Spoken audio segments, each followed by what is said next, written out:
I'm happy to see you here in Module 3.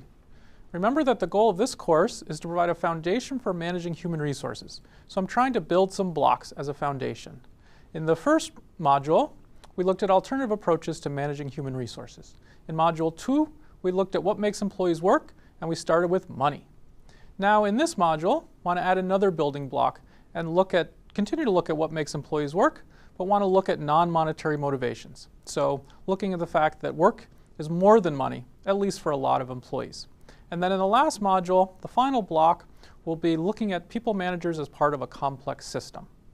Now, in the previous module, again, I emphasized that to motivate your workers, you need to understand why are they working and what does work mean to them. And we started this discussion by looking at perhaps the most obvious reason that people work: they need the money.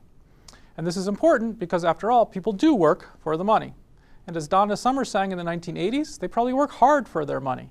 But it would be a big mistake to stop there and to assume that people only work for money. In the beginning of the previous module, I quickly indicated other reasons why people might work, such as for self-esteem or serving some other role in society. This module spends more time exploring non-monetary reasons why people work. Okay, still not convinced that people work for more than money? Well, think about lottery winners. Think about people who win millions of dollars in the lottery.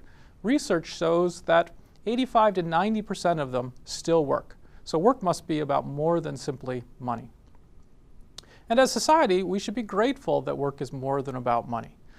In addition to providing a means of survival, work allows us to build permanence and build culture in an otherwise harsh natural environment. But let's not oversimplify.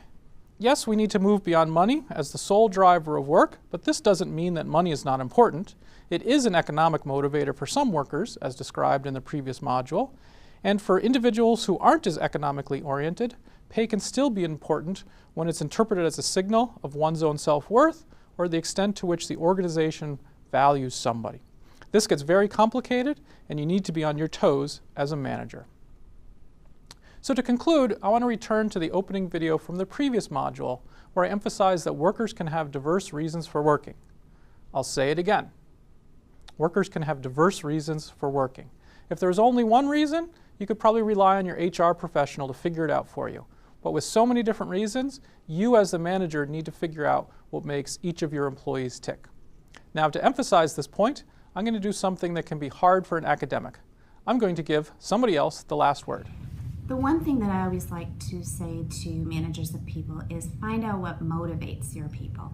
And it's not one thing. It's very individualistic, and it serves you well if you know what motivates each of your team members.